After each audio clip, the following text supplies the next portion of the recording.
स्थानों को भी देखेंगे तो वहां भी आज नमस्कार। ना सड़क है, ना नालियां हैं और ना पानी निकलने का निकास है, न शुद्ध पेयजल है, न ग्रीनेज के लिए पर्यावरण के लिए कोई काम किया जाता है। अपने अपने तरीके से ग्रामीण स्तर के साथ साथ कुछ कस्बों टाइप की स्थितियां भी ऐसी बनी हुई हैं। आप लोग वीडियो के अंत कस्बों से निकलकर हम और बड़े शहरों की तरफ आती हैं जिन्हें महानगर बोलते हैं, तो महानगरों की स्थिति भी ऐसी हमें दिखाई देती है। रोड खुदे पड़े हुए हैं, सड़कें नहीं है, सीवरेज लाइन की व्यवस्था नहीं है और शुद्ध पीने के लिए नागरिकों के लिए पानी भी नहीं है। आज के हम दौर में ये देखते हैं कि भारत बहुत विकसित हो गया है और भारत के मॉडल अन्य देशों को विकास के दिखाई देते हैं, जबकि इससे कई बहुत बेहतर सिंधु घाटी की सभ्यता एक सभ्यता के रूप में मानी जाती थी। सिंधु घाटी सभ्यता के खत्म हो जाने के कारणों को जब पता लगाया गया तो ये पता चला कि वातावरण और भौगोलिक परिवर्तन, समुद्री आपदाओं के कारण ये धीरे परत दर परत बर्बाद होता चला गया और रेत में पूरा ढक गया। ये तो हम जब मानते हैं कि सभ्यता पूरी सिंध के किनारे बसी हुई थी, कुछ उसमें पंजाब था, कुछ राजस्थान था, कुछ उधर पाकिस्तान का इलाका था, उसमें चले गए। शहरों के नाम हम सब अच्छे तरीके से जानते हैं, लोथल, कालीबंगा, सूटकोट कोय और ऐसे कई शहरों के नाम हैं। मोहनजोदड़ो जैसे मौतों का टीला भी कहा जाता है। ये प्रमुख प्रमुख शहर थे और भी कई शहर थे, वो उसमें जमी दोष हो गए। हम ये मानते हैं कि वो समुद्री तूफानों के कारण वो सभ्यता हो सकती है। एक सपोज करिए, मान लेते हैं कि माना की, जैसे गणित में हम पूरा गणित चलाते हैं तो उसमें माना की एक ऐसा शब्द है, माना की अगर हटा दिया जाए गणित में तो पूरा गणित ही फेल हो जाएगा। तो इसको हम मान भी लेते हैं कि सभ्यता समुद्री आपदाओं के कारण खत्म हुई होगी। लेकिन जब हम देखते हैं कि मध्य प्रदेश का जो सांची का स्तूप है, वो सांची का स्तूप समतल भूमि से बहुत ऊंचाई पर जाकर हमको वहां देखने को मिलता है। वहां की बुद्ध की मूर्तियां कैसे टूट गई, वहां के जो स्तूप थे, स्तूपों के तोरण द्वार कैसे टूट गए, वहां के जो त्रिरत्नों के सिंबल थे, बुद्ध, धम्म और संघ के जो त्रिरत्नों के सिंबल बने हुए थे, वो कैसे टूट गए। उस समय के बहुत मुद्राओं में बुद्ध की मूर्तियां थी, वो कैसे टूट गए। तो इस बात का हमें साक्ष्य बाबा साहब ने एक अपनी जो किताब है प्राचीन भारत में क्रांति की क्रांति में हमको दिखाई देता है। उस क्रांति की प्रतिक्रांति के इस प्रतीक चिन्हों को जब हम सांची के राइट हैंड में उधर से लौटते हैं, जो म्यूजियम है, तो उसमें 3 प्रकार के म्यूजियम में चित्र लगे हुए हैं। एक सांची जो खंडर रूप में मिली थी, उसके चित्र लगे हुए हैं। खंडर कैसे पड़े हुए थे, तोरण द्वार कैसे टूटे हुए थे, मूर्तियां कहाँ टूटी पड़ी हुई थी और किधर उनके बुरी तरीके से विक्षिप्त सामान पड़े हुए थे। एक तो उस रूप में पहले ही बार में हम जब देखते हैं तो वो दिखाई देते हैं चित्र। थोड़े और आगे बढ़ते हैं म्यूजियम में तो फिर उसके जो कनिंगम के वो वर्कशॉप थी, वर्कशॉप में उसको रेखांकित चित्रों के द्वारा कि इसके डायग्राम ऐसे होंगे, कल्पित चित्रों की रेखा चित्र भी वहां दिखाई देते हैं, डायग्राम बने हुए और वो लगे हुए हैं। और डायग्राम के बाद जो वहां डेंटिंग पेंटिंग करके एएसआई के द्वारा उनके जो संरक्षण किया, संरक्षण के बाद के चित्र भी हमको दिखाई देते हैं। और आज हम सांची को जाकर देखते हैं तो वो अलग दिखाई देता है। और जब सांची का विकास नहीं हुआ था तब वो एक टीला सा दिखाई देता था, वहां कोई जाता भी नहीं था। तो वहां समुद्र कैसे पहुंच गई, इस बात को हमको पकड़ना है। अगर समुद्र से सिंधु घाटी की सत्ता विलुप्त हो गई तो सांची में तो कोई समुद्र भी नहीं है और सांची के तक समुद्र की लहरें जाएंगी और सांची के समुद्र एक स्तूप जो टीले बहुत ऊंचाई पे बने हुए हैं, उनको अगर समुद्र के वो तूफान के वो मिटा सकते हैं तो फिर वो पूरा देश क्यों नहीं मिटा, पूरा मध्य प्रदेश क्यों नहीं मिटा। मध्य प्रदेश के और बोलते हैं कि बहुत प्राचीन समय का हमारा ये मंदिर है, वो क्यों नहीं मिटे, एक सांची का स्तूप ही क्यों नहीं मिटा। इसके पीछे का कारण, जब हम मौर्य कालीन के अंतिम सम्राट के साथ जो धोखाधड़ी हुई, उसके सेनापति ने जो धोखाधड़ी की, वो घटनाएं हमें प्रतिक्रांति की पढ़ना चाहिए। धम्म का एक ऐसा मार्ग है जो बैर का मार्ग नहीं सिखाता है। इसका फाउंडेशन मित्रता है, धर्म है। तो बहुत से लोग हमसे ये पूछते हैं कि आप धार्मिक लोग हैं, आपकी संस्था का नाम राष्ट्रीय बौद्ध महासभा है या भारतीय बौद्ध महासभा है, तो फिर तुम अन्य लोगों के बारे में गलत गलत बातें क्यों रखते हो। तो बाबा साहब ने सचेत किया है कि हमें महापुरुषों के अनुसार ही धम्म की क्रांति को चलाना है, लेकिन प्रतिक्रांति को भी ध्यान में रखना है। अगर प्रतिक्रांति को आपने ध्यान में नहीं रखा तो आप ये इससे कहीं ना कहीं भटक जाओगे। जो रीडिंग्स बिटवीन द लाइनों के बीच में, पंक्तियों के बीच में क्या कोड का डिकोड किया हुआ है, उसको हम अनुमान नहीं लगा पाएंगे। इसलिए बाबा साहब ने आगाह किया है, बुद्धायन धम्मा जो उनका दुर्लभ ग्रंथ है, हिंदी गॉस्पेल है, पूरा बौद्ध साहित्य का जो हमारे त्रिपिटक है, उनका एक रिसर्च किया हुआ, परिशोधन किया हुआ ग्रंथ बाबा साहब के अपने जीवन के अंतिम समय का एक जो ग्रंथ है, उसमें बाबा साहब ने लिखा है कि अगर बुद्धायन धम्मा को आपको वास्तविक रूप से समझना है तो इससे पहले आपको 3 किताबों को पढ़ना होगा। प्राचीन भारत में क्रांति की प्रतिक्रांति, बुद्धा और कार्ल मार्क्स है, और गांधी, रानाडे और जिन्ना, ऐसी है ना, 3 किताबों को पढ़ने के लिए बाबा साहब ने कहा है। अगर आपने बुद्धायन धम्मा को सही तरीके से समझना है तो उससे पहले इन 3 किताबों को आपको समझना होगा। तब पता चलेगा कि बुद्ध क्या थे, बुद्ध के आंदोलन क्या थे, बुद्ध की क्रांति क्या थी, बुद्ध की शिक्षा क्या थी। आज हम लोग बड़े पैमाने पर बाबा साहब की कृति और प्रतिक्रांति को पढ़कर दोषारोपण तो करते हैं, लेकिन प्रति और क्रांति किताब और बुद्ध और उनका धम्म की दुर्लभ ग्रंथ लिखने के बाद बाबा साहब ने जो 14 अक्टूबर 1956 को जो हमको संदेश दिया था कि ये जातियां हैं, ये राष्ट्र विरोधी तत्व है, इनसे आपको निकल जाना है। मध्य प्रदेश के एक सीनियर आईएएस थे मनोज श्रीवास्तव जी, उन्होंने कल परसों एक लेख लिखा है कुछ दिन पहले। उसमें उन्होंने लिखा है कि हम दूसरों पर तो दोषारोपण करते हैं, लेकिन जातियों के मोह जाल में आज भी फंसे हुए हैं।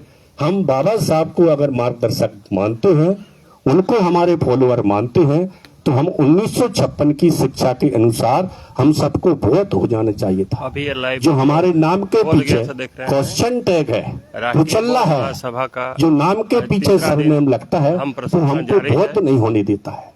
हमको बौद्ध होना ही होगा, उसके साथ साथ हमको बौद्ध संस्कार अपनाना ही होगा। और इस जानकारी को ज्यादा लोग बौद्धों की संख्या ज्यादा न होने के कारण, धर्म के मानने वाले ज्यादा न होने के कारण भिक्खु संघ का समाज में सही से सम्मान नहीं मिलता है। अच्छा मिलेगा। जब समाज ही अच्छा नहीं है तो भिक्खु संघ का सम्मान भी अच्छी तरीके से नहीं है। तो जो 13 अक्टूबर 1956 को जब बाबा साहब धम्म दीक्षा ले रहे थे, तो बाबा साहब ने अपने गुरु चंद्रमणि भंते जी से कहा कि मैं बुद्धम शरणम गच्छामि बोलूंगा, धम्मं शरणम गच्छामि बोलूंगा, लेकिन संगम शरणम गच्छामि नहीं बोलूंगा। धम्म दीक्षा से पहले बाबा साहब जो 5 भिक्खु बुलाए गए थे अलग अलग जगह से, उनसे चर्चा करना चाहते थे कि धम्म दीक्षा कैसे होगी, उसके पहले हमको आपस में चर्चा कर लेनी चाहिए। तो बाबा साहब ने जब उनको बुलाया, फल फ्रूट कटे हुए रखे थे, कुछ चाय के मग्गे भी रखे थे, बिस्कुट भी रखे थे। जब बाबा साहब ने ये शब्द बोला कि मैं संगम शरणम गच्छामि नहीं कहूंगा, तो किसी ने एक बिस्कुट का टुकड़ा भी नहीं खाया, फल का एक टुकड़ा भी नहीं खाया। चाय रखी रखी ठंडी हो गई। गुरु चंद्रमणि भंते जी के चेहरे पर पसीना पसीना आ गया कि बाबा साहब ये इतिहास में गलत काम हो रहा है, परंपरा को बाबा साहब तोड़ने जा रहे हैं। कि संगम शरणम गच्छामि तो आपको कहना ही पड़ेगा। ये इतिहास में ऐसा कभी नहीं हुआ कि किसी ने 2 शरण ली हो और तीसरी शरण न ली हो। शरण गमनेन तो करना ही पड़ेगा। तो ये बड़े अफसोस की बात हुई भिक्खु संघ में, जो उसके बौद्धजन समिति के सेक्रेटरी थे वामन राव गोड़पुले, उनको भिक्खु संघ ने बुलाया और भिक्खु संघ से उन्होंने कहा कि हम बाबा साहब डॉक्टर अंबेडकर को कल दीक्षा नहीं देंगे, हम कल यहां से निकल जाएंगे। तो वामन राव गोड़पुले साहब ने कहा कि आप क्यों निकल जाएंगे, आप तो दीक्षा देने के लिए आए। तो उन्होंने बताया कि बाबा साहब डॉक्टर अंबेडकर से हमारी कल चर्चा हुई, उन्होंने ये बोल दिया कि मैं संगम शरणम गच्छामि नहीं कहूंगा। तो वामन राव गोड़पुले साहब ने कहा कि मैं बाबा साहब को मना लूंगा, वो संगम शरणम गच्छामि भी बोलेंगे।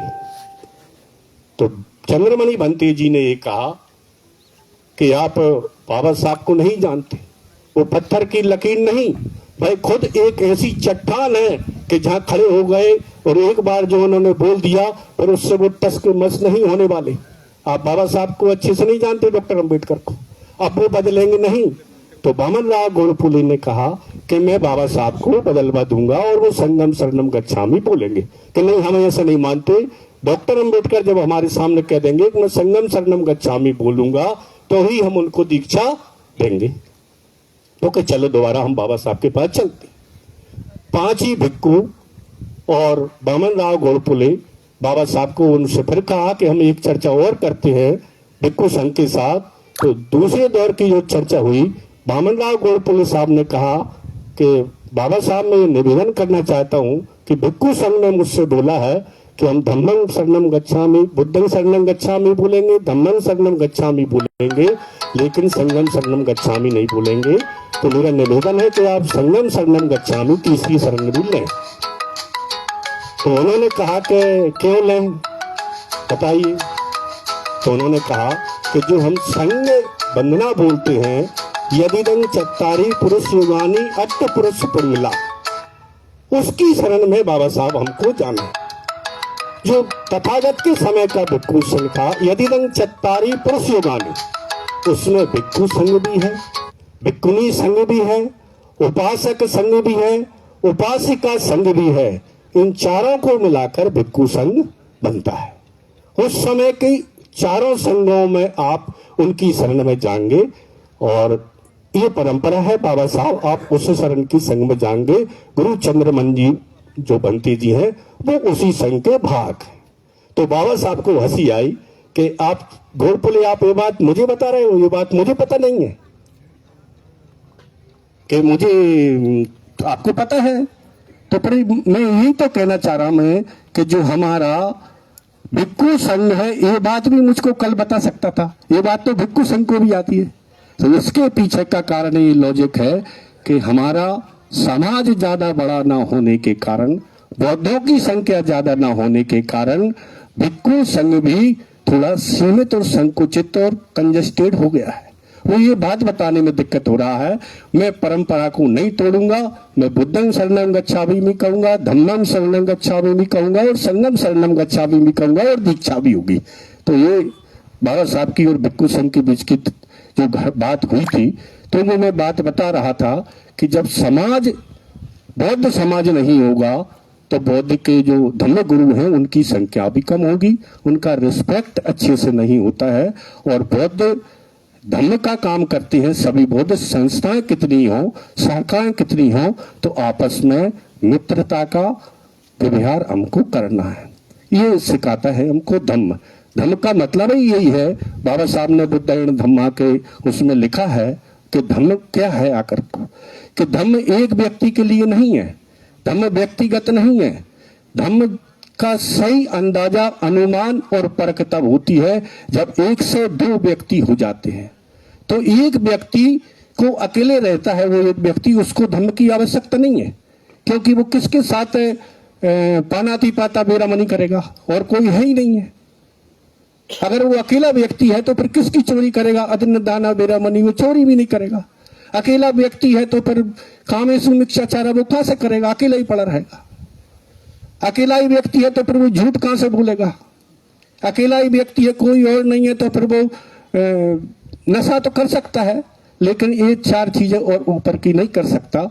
तो धम्म की सही परीक्षा कब होती है? जब 1 से 2 व्यक्ति शुरू हो जाते हैं, तब एक ही विचारधारा के 2 व्यक्ति शुरू होते हैं।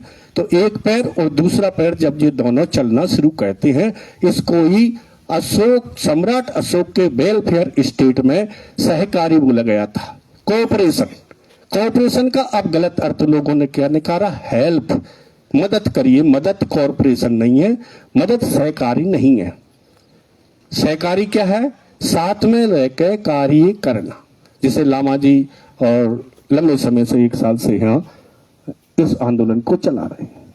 अब लामा जी संघर्ष करो, हम तुम्हारे साथ हैं, और शाम को ही बैठ ट्रेन में घर भग गए। ये सहकारिता नहीं है, ये झूठा प्रलोभन है, ये झूठा फसाना है, ये झूठा वादा है। सहकारी कौन है? जो साथ में रहकर कार्य करता है, वो सहकारी है। तो ये वेलफेयर स्टेट में जो सम्राट अशोक का सबसे बड़ा स्लोगन था वो पीडीएस सिस्टम था। आज भी हमें सभी पूरे भारत के जो दुकानें रहती है उचित मूल्य की, उसके ऊपर एक लाइन अभी भी लिखी रहती है, बिना सहकार नहीं उद्धार। वो सहकार का मतलब ये था कि अगर आपको सही किसी के साथ कार्य करना है तो उसके साथ रहकर कार्य करिए। ये सहकारिता है, ये कोऑपरेशन है, कोऑपरेशन है ये। लेकिन कोऑपरेशन का गलत अर्थ क्या निकाल दिया? किसी को कुछ आवश्यकता हुई, लामा जी मेरे पास आज 5,000 रुपए की कमी है, आप दे दें तो बढ़िया मेरी मदद हो जाएगी। तो लामा जी ने मुझे दे दी, 5 क्या 6 लीजिए। तो मैंने समझ लिया कि अच्छा मुझे कोऑपरेट किया, ये कोऑपरेशन होगा। ये कोऑपरेशन नहीं है, ये हेल्प है। उन्होंने मेरी समस्या को समझा और समस्या को हल कर दिया, हमारा संबंध खत्म हो गया। ये कोऑपरेशन नहीं है, ये सहकारिता नहीं है, ये सहचारिता नहीं है, ये धम्म नहीं है। ये धम्म से ही निकल के आई थी कि धम्म कब शुरू होता है? जब एक के साथ एक व्यक्ति खड़ा हो जाता है, ये धम्म है। तो धम्म में चलने के लिए अगर हम अलग अलग पंचायतें न लगाएं, अलग अलग न चलें और अलग अलग पंचायतें लगाकर हम चले, तो फिर जो मैंने 3 कुत्ते वाली बात बताई है, वो हमारा जो शरीर है ये कुआं है, और जो मन है वो इसका पानी है, और जो 3 अवगुण है, काम, क्रोध, लोभ, मोह, ये उसके अवगुण हैं। ये अवगुण हमको आपस में नहीं मिलने देंगे। हमको मन को शुद्ध रखना है। मन पर ही सबसे ज्यादा व्याख्या हमारे तथागत ने की है, और धम्मपद की पहली गाथा भी मन से ही शुरू होती है। मनोपमंगवा मनोसेठा, वो यहीं से शुरू होती है। और हमारे जो माघ पूर्णिमा महोत्सव मनाया जा रहा है, जिसको हम गुरु रविदास जी की जयंती को मानते हैं, उन्होंने मन के ऊपर सबसे ज्यादा लिखा, मन ही पूजा मनी धूप।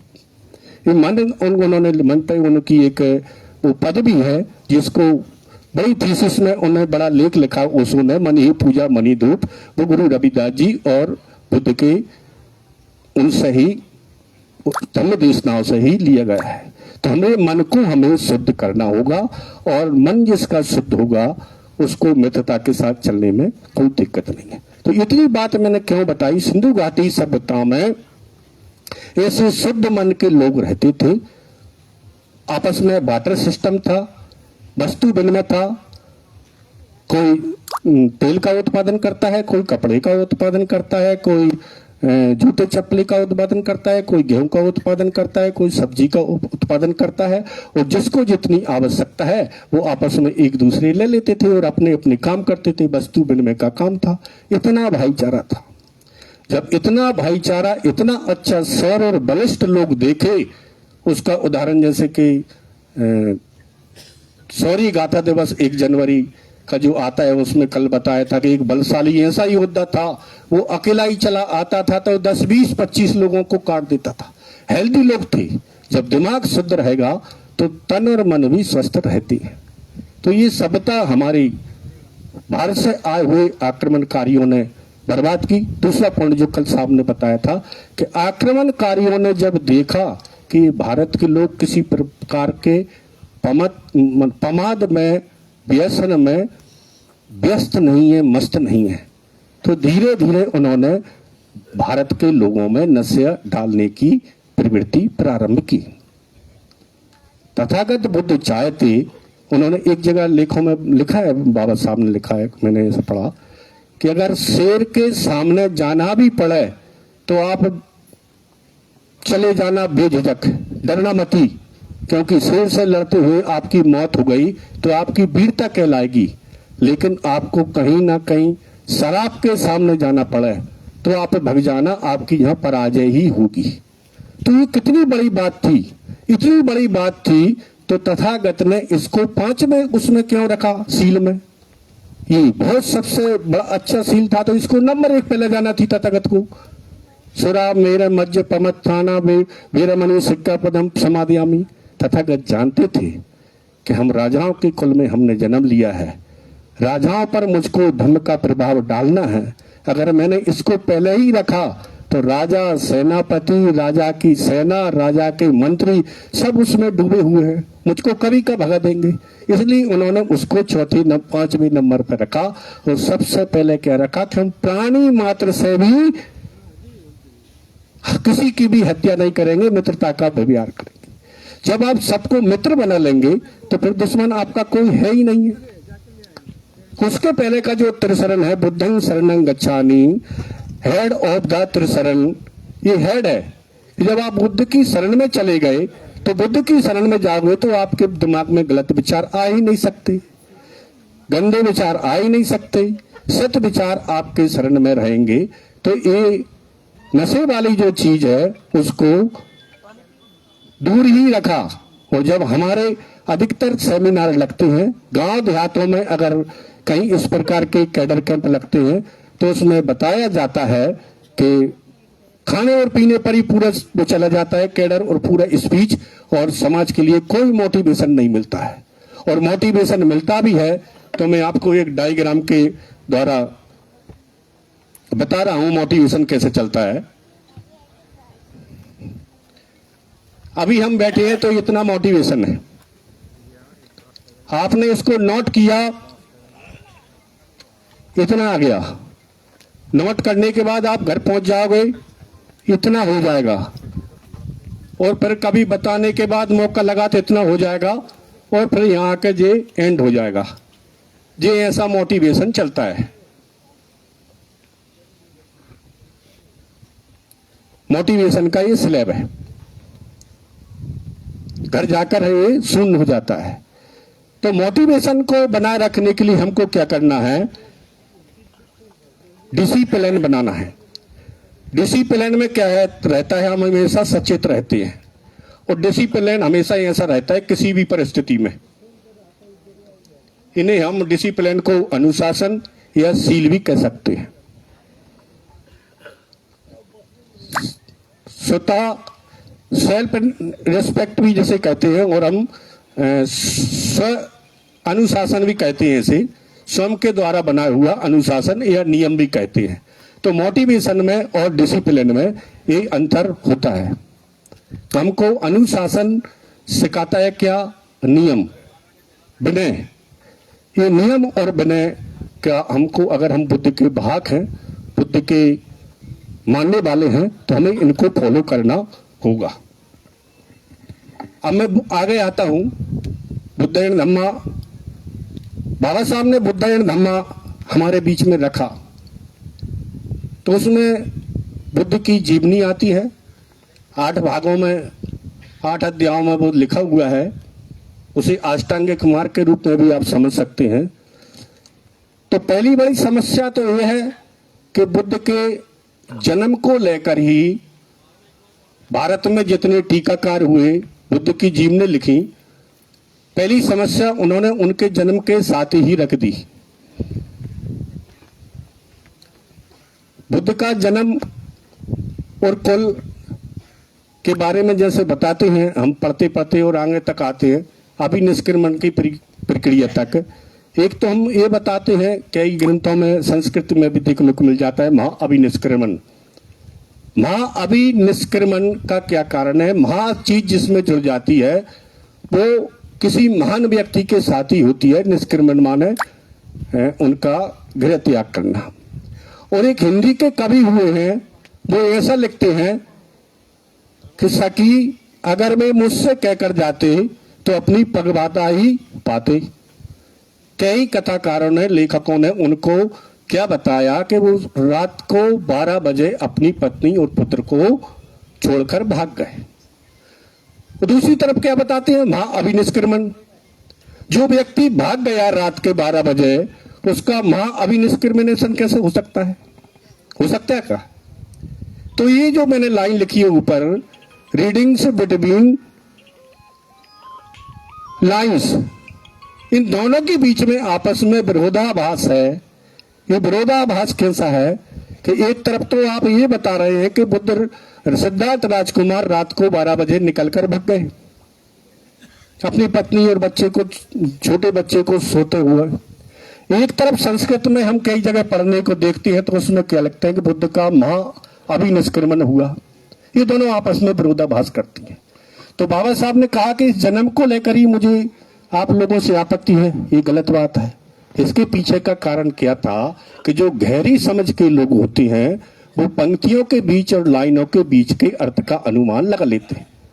तो उन्होंने बताया कि जो अभिनिष्क्रमण के 4 कारण कई बौद्ध साहित्यों में भी और कई नाट्यों में भी हमको दिखाई देते हैं, जो बताए गए हैं, यूनिवर्सिटियों में पढ़ाए जाते हैं। एक वृद्ध था, एक रोगी था, एक साधु था, एक सब था। इनके कारण उनका गृह निष्क्रमण हुआ, महाविनिष्क्रमण हुआ। और एक कारण ये भी बताते हैं, जो बाबा साहब ने मुख्य रूप से रिसर्च के बाद बताया, जो आपस में कोलियों और शाक्यों के बीच जल के बंटवारे को लेकर मानवता के पक्षधर को, मानवता को प्रबल बनाने के लिए जो 28 वर्ष की उम्र में विवाद हुआ था सेनापति से, उसका बाबा साहब ने जिक्र किया है। मानवता को और सेना को नियंत्रित करने और मानवता के पक्षधर को प्रबल रखने के लिए बाबा साहब ने बुद्ध और उनके धम्म में महाअभिनिष्क्रमण की जो बात रखी है, उसके पीछे का कारण ये था कि महान त्याग और मानवता के लिए किया गया त्याग अगर कहीं बाद में चल इतिहास में एक बहुत बड़ा त्याग न हो जाए, और जो हमारे महापुरुषों की जो त्याग की बात चलती है वो इसके आगे कहीं कम ना पड़ जाए। तो ये महात्याग को उसको दबाया गया। बुद्ध के समकालीन एक और जो बहुत सारे और कवि हुए हैं, उनके अभिनिष्क्रमण भी त्याग जो हुए हैं वो किसी न किसी कारण से हुए हैं, लेकिन मानवता के लिए जो त्याग हुआ है वो त्याग सिर्फ हमें सिद्धार्थ राजकुमार का दिखाई देता है। तो इस बुद्ध की महाअभिनिष्क्रमण की बात को इतिहास में दबाया गया और इसकी कपोल कल्पित कथा रखी गई। ये गलत तरीके से समाज में बुद्ध की शिक्षाओं को प्रचारित किया गया।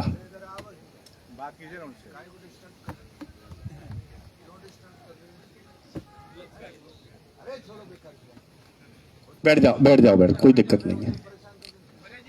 बैठ जाओ, कोई बात नहीं है, बैठ जाइए।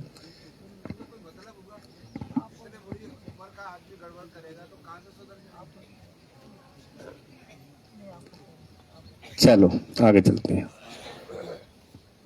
तो महात्याग को जो सिद्धार्थ राजकुमार का इस देश की जनता के लिए उन्होंने जो त्याग किया, उस महान त्याग को बाद में इतिहास में बहुत बड़ा त्याग ना मान लिया जाए, इसलिए इसको कहीं ना कहीं कपोत कल्पित कल्पनाओं के द्वारा छपाया गया। अभी मैं भोपाल गया था, मेरे साथ हमारे और भी साथी थे।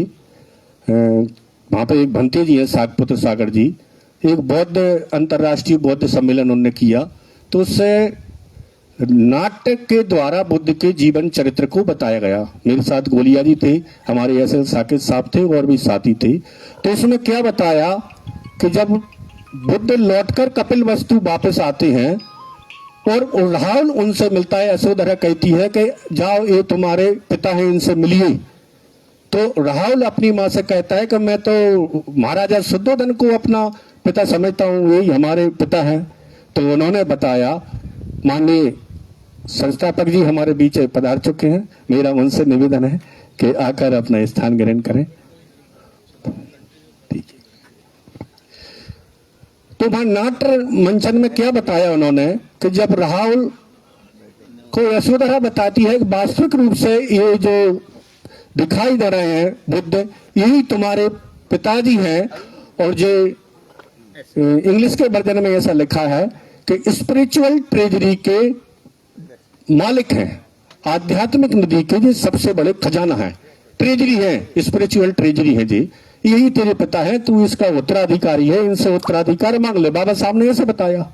लेकिन उस नाटक रंगमंच में वहां बहुत सारे हमारे आदरणीय भिक्खु संघ भी बैठे हुए थे और बहुत बड़ा समाज पूरे भारत से के वहां बैठा हुआ था। तो क्या बताया कि राहुल जब बुद्ध से मिलता है तो वो क्या बोलते हैं कि मेरे पास तेरे लिए देने को कुछ नहीं है, ईश्वर की कृपा तुम पर हमेशा बनी रहेगी, मेरे अंदर भी ईश्वर है, तेरे अंदर भी ईश्वर है, तुम्हें किसी से कुछ डरने की जरूरत नहीं है।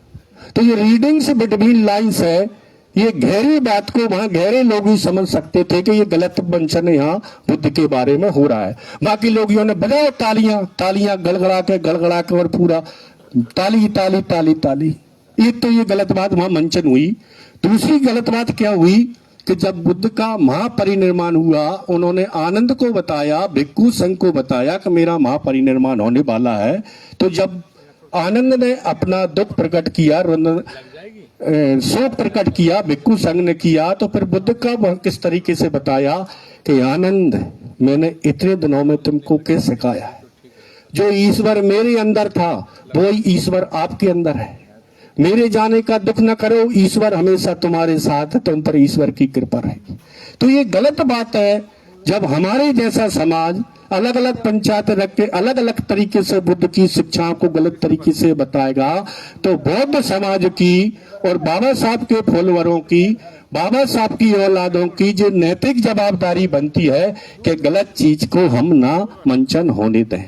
विरोध नहीं करना हमें किसी का, विरोध करना बुद्ध जी ने नहीं सिखाती, विरोध करना धम्म नहीं सिखाता, विरोध करना कहीं से ना कहीं हमें किसी ने महापुरुष के इतिहास में दिखाई नहीं देता है। लेकिन विद्रोह करना जरूर सिखाता है। जो गलत चीज है उसके विरुद्ध हमें विद्रोह करके आंदोलन चलाना चाहिए कि गलत चीजें आने वाली पीढ़ी तक नहीं जाना चाहिए।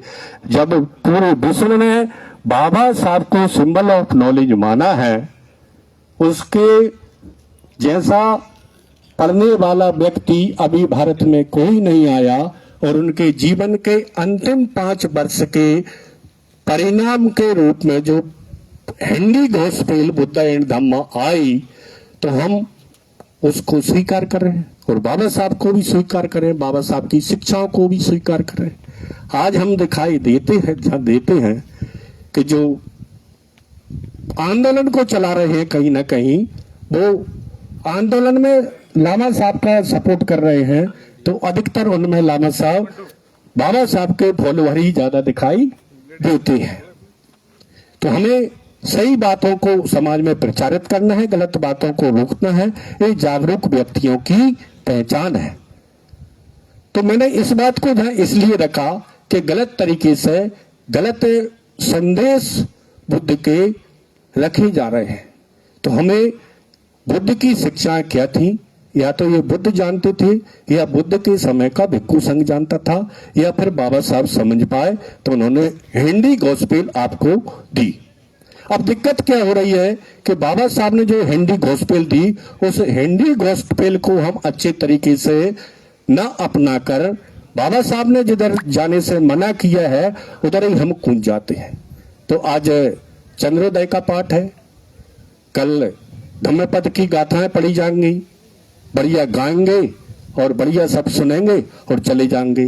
जन जागरूकता की और समाज को आगे समस्याओं से निपटने की क्या योजना है, क्या प्लानिंग है, वो प्लानिंग पर कोई बात नहीं होती है। ये लंबे समय से चला आ रहा है। तो बाबा साहब को हमने एज ए पैगंबर, धम्म का दूत नहीं माना। ये सबसे बड़ी कमजोरी रही। हम बाबा साहब और बुद्ध के बीच में एक लाइन खड़ी कर देते हैं जब हम बुद्धिज्म की ओर ज्यादा तरफ बढ़ना चाहते हैं। भारत के संदर्भ में अगर बुद्धिज्म को सही चलाना है, समाज के आंदोलन के रूप में अगर सही से चलाना है, तो बाबा साहब को हमें नजरअंदाज करना भारी भूल होगी। हम उस जगह चले जाएंगे जहां बाबा साहब ने जाने से मना किया है। उन्होंने कहा कि बौद्ध साहित्य त्रिपिटक एक अथाह समुद्र की तरह है, अगर आप इसमें कूदे तो ना तो आप उतने बड़े गोताखोर हैं कि उसमें गोता लगा पाएंगे, ना आप गोता मारकर मोती चुन पाएंगे। तो मैं आपको मोती चुन कर एक एक मोती को चुन कर इस बुद्ध और उनके धम्म में रख रहा हूं। इस मोतियों को ही आपको प्रोना है, उसको अच्छी तरीके से समझना है। राष्ट्रीय बौद्ध महासभा पिछले 6 वर्षों से बुद्ध और उनके धम्म पर सेमिनार बुधवार को करती है। उसमें जब हम देखते हैं कि बहुत कम लोग जुड़ रहे हैं, उसमें जुड़ना चाहिए और जो भी बात हमको समझ में नहीं आती है उस पर चर्चा करना चाहिए, बहस करना चाहिए, फोन लगाकर आपस में पूछना चाहिए ये क्यों लिखी गई। अगर फिर भी वो समझ में नहीं आता है तो बाबा साहब ने प्रस्तावना में ही लिखा है कि इन 3 किताबों को आपको पहले पढ़ना है। प्राचीन भारत में क्रांति की प्रतिक्रांति, बुद्ध और कार्ल मार्क्स, गांधी, रानाडे और जिन्ना, ये 3 किताबों को अगर आप पढ़ लेंगे तो ये बुद्ध और उनका धम्म आपको अच्छे से समझ में आ जाएगी। इस बुद्ध के आंदोलन को बाबा साहब ने धम्म दूत बढ़कर आगे बढ़ाया।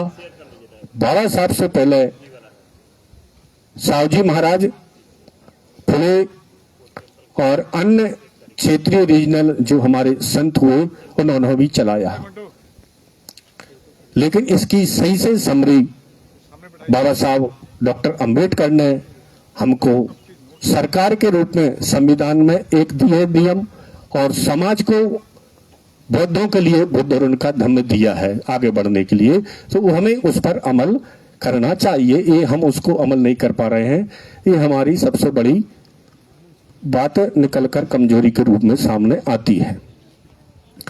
आगे की बात हम ये रखेंगे, बाबा साहब ने अपनी जिंदगी के अथक प्रयास करके और हमको जो आंदोलन दिया, उस आंदोलन को हम मानने में कहीं ना कहीं अवसाद पैदा कर लेते हैं। जैसे बुद्ध और उनके धम्म में बाबा साहब ने लिखा कि जब सिद्धार्थ राजकुमार को ज्ञान प्राप्त हुआ तो उनको डाउट हुआ, यानी कि गौतम बुद्ध का अवसाद ऐसे करके उसमें लिखा है कि ये ज्ञान मैं समाज को दूं या नहीं दूं, ये ज्ञान समाज मेरा मानेगा कि नहीं मानेगा, ये ज्ञान मेरा है मैं दूं तो क्यों दूं, मैंने बड़ी मेहनत से इसको प्राप्त किया है। ये बुद्ध का अवसाद नाम का आपका बुद्ध और उनके धम्म में मिला है। तो बाबा साहब इस अवसाद को पढ़ चुके थे, उनको अवसाद नहीं हुआ और उन्होंने जैसे ये वाला कॉन्फ्रेंस है ना हमारी 1985 को में हिंदू जन्म ले हो मरून ना, ऐसे करके मराठी में है, मैं हिंदू धर्म में मैंने जन्म लिया है लेकिन मरूंगा नहीं।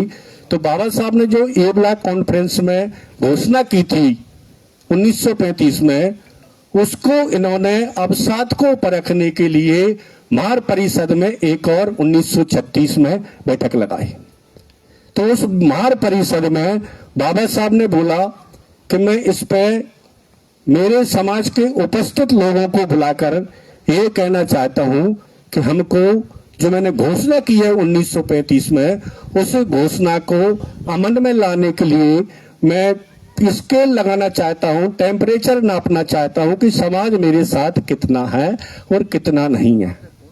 इस पे लोग मुझ पर ये दोषारोपण कर सकते हैं कि अगर बुद्ध की बात की जा रही है तो फिर ये महार परिषद ही क्यों, मातंग परिषद भी हो सकती थी, मराठा परिषद भी हो सकती थी, जाटक परिषद भी हो सकती थी, कुणबी परिषद भी हो सकती थी, पासवान परिषद भी हो सकती थी और परिषद भी कुछ हो सकती थी।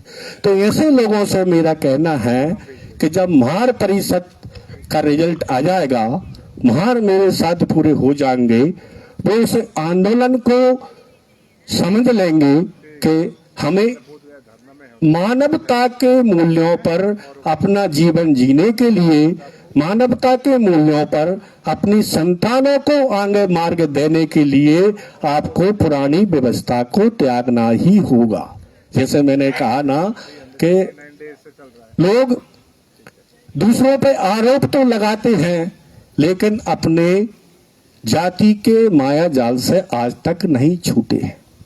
बाबा साहब ने जब महार परिषद लगाई तो उन्होंने बोला कि महार परिषद जिस प्रकार लगाई जा रही है उसी प्रकार अलग अलग समाज के लोग अलग अलग परिषदें निकाल कर आए और उनको अगर बुद्ध का मार्ग अच्छा लगता है, धम्म का मार्ग अच्छा लगता है, संघ का मार्ग अच्छा लगता है तो उस मार्ग को अलग अलग परिषदें करके वो लोग भी अपना सकते हैं।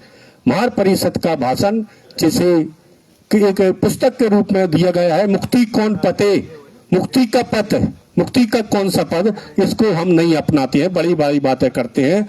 तो ईवला कॉन्फ्रेंस तभी सक्सेस हो सकती है जब हम 1936 का परिषद, महार परिषद को हम पढ़े, मुक्ति कौन पते बाबा साहब ने क्लियर कर दिया है।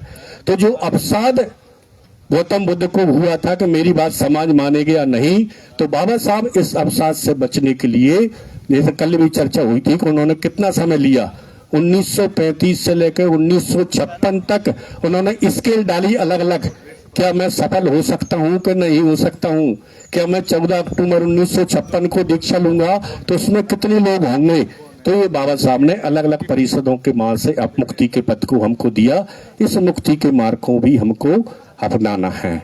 तो बाबा साहब को और आज हमको ये अवसर मिला हुआ है, हमको ये अवसर हमारे बीच में उपस्थित आंदोलनकारियों के द्वारा मिला हुआ है कि महाबोधि विहार मुक्त होना चाहिए।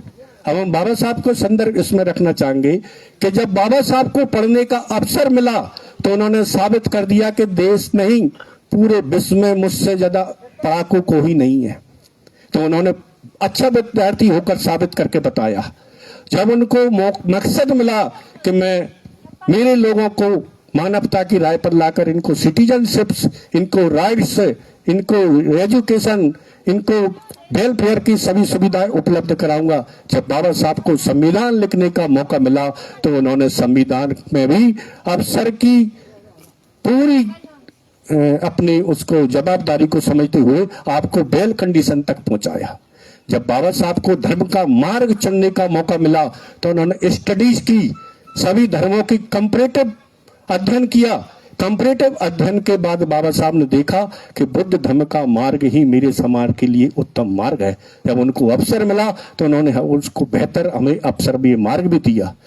तो बाबा साहब के हमें जीवन चरित्र देखने को मिलती है, हम उनके फॉलोअर हैं, तो सभी महापुरुषों के हम फॉलोअर अपने आप बन जाते हैं। और इसका मार्ग किसने दिखाया कि किया कैसे जाए, लिखा तो बहुत है, सब कुछ लिखा है, लेकिन ये समाज अंधा हो चुका है, इसकी आंखों पर पर्दा पड़ चुका है। मानवर कांसीराम साहब ने कहा कि पंजाब के जो मेरे लोग हैं उनकी आंखों पर तो खा कर, घी खाकर, दूध खा कर चर्बी चढ़ गई है इनकी आंखों पर, इनको कुछ दिखाई नहीं देता है, इनको दिखाई नहीं देता है मेरे साथियों के ऊपर। तो हमें उस खुली आंख से मानवर कांसीराम साहब का जीवन संघर्ष भी देखना चाहिए। भाई भिक्खू तो नहीं थे, लेकिन उनका हम जीवन देखते हैं तो किसी भिक्खू के जैसे सादा जीवन, जैसे हम सिंपलीफाई लिविंग वो कहते हैं, साधारण जीवन कहते हैं, वो कांसीराम साहब का हमें दिखाई देता है। पूरा जीवन साधारण, एक अर्हत की तरह, सादा कपड़े, सादा खाना, सादा चलना, सादा रहना, और समाज के बीच में उनका पावर ऐसे बढ़ा, जिस व्यक्ति का पावर बढ़ जाता है तो फिर वो समाज का आइकन हो जाता है। कन्याकुमारी से कश्मीर तक, अरुणाचल प्रदेश से तो पांडिचेरी तक एक ही बात चलती थी जो कांसीराम साहब बोलते थे।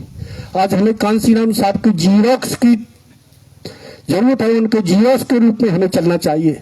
तो उसमें हमको बाबा साहब भी दिखाई देंगे, उसमें हमें फुले भी दिखाई देंगे, उसमें हमें सावित्रीबाई फुले भी दिखाई देंगी शिक्षा के रूप में, हम उसमें हमें साहूजी महाराज भी दिखाई देंगे, उसमें हमें संत चोखा मेला भी दिखाई देंगे, नारायणा गुरु भी दिखाई देंगे, उसमें हमें बुद्ध की शिक्षा भी दिखाई देंगी कि त्याग क्या होता है, परिवार को छोड़ना क्या होता है, निकलना क्या होता है, आंदोलन चलते कैसे हैं। हर कोई व्यक्ति आंदोलन नहीं चला सकता, आंदोलन की समझ गहरे लोग ही चला पाते हैं, जिनकी दूरदर्शी सोच होती है वही आंदोलन चला पाते हैं, इनकी प्रज्ञा बहुत तेज होती है वही लोग आंदोलन चला पाते हैं। आंदोलन कोई आम आदमी नहीं चला सकता। आंदोलन चलाने के लिए दूरगामी सोच, प्लानिंग और विश्वास, सबसे बड़ी बात ट्रांसपेरेंसी, विश्वास के साथ साथ ट्रांसपेरेंसी, समाज विश्वास भी करे कि मैं 5 रुपये या 10 रुपये दे रहा हूं तो वो सही जगह जा रहा है कि नहीं जा रहा है। आज 1000-500 रुपये हम दान देते हैं तो उसके पीछे दिमाग लगाते हैं कि लामा जी कुछ गड़बड़ तो नहीं हो रही पैसे। ये ट्रांसपेरेंसी है, इसलिए आंदोलन चल रहा है, इसलिए दान आ रहा है, इससे आपको दाल भात और चाय मिल रहा है, यहाँ बैठने को मिल रहा है। और प्रति क्रांति के भाग लोग आपको यहाँ बैठना तो क्या, यहाँ आना ही फूटी आंख से देखना पसंद नहीं करते। आपके विरुद्ध षड्यंत्र चल रहे हैं। हमारे ही लोग कुल्हाड़ी के औजार में उसमें डंडा बने हुए, कई लोग आए और चले गए। मैं भी यहाँ आंदोलन में दूसरी बार आया हूँ। मई में आया था मैं माननीय भारती जी और लामा जी के आंदोलन के इसमें साथ रहने के लिए। मैं भी उस समय 3 दिन आया था, 3 दिन मुझे फिर हो गए। मेरी भी कुछ सरकारी जवाबदारियां हैं, इसलिए मैं लंबा नहीं रह पाता, लेकिन मैं आंदोलन के साथ कहीं ना कहीं डिजिटल माध्यम से बना रहता हूं, देखता रहता हूं। तो हम सबको भी अपने अपने क्षेत्रों में महापुरुषों की आज जरूरत है आंदोलन और त्याग और पैसे देने की। यहाँ किसी का प्रतिनिधित्व नहीं है कि गाने वाले का गाना भी होना चाहिए, कविता वाले की कविता भी होना चाहिए, अच्छा कोई बोलता है तो उसकी स्पीच भी होनी चाहिए।